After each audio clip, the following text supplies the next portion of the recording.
Kadapa corporation అభివృద్ధికి తాము ప్రయత్నిస్తుంటే టీడీపీ అడ్డుపడుతోందన్నారు మేయర్ సురేష్ బాబు. 15వ ఫైనాన్స్ కమిషన్ నిధులొస్తే వాటిపై చర్చ జరగనివ్వకుండా అడ్డుకున్నారని ఫైర్ అయ్యారు. కడప ప్రథమ పౌరుడి ఇంటిపై చెత్త వేసిన ఘనత టీడీపీదని ఆరోపించారు.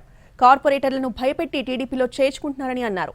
ఇవాల్టి సమావేశంలో 52 అంశాలను ఆమోదించుకున్నామన్నారు. ఇంతవరకు క్లాప్ ప్రోగ్రాంలో ఈరోజు జరిగిన ప్రోగ్రాంలో ప్రజా సమస్యల మీద చర్చ జరిపారా, కుర్చీ మీద సమస్య ఎత్తారా? మీరు ఆలోచన చేయండి.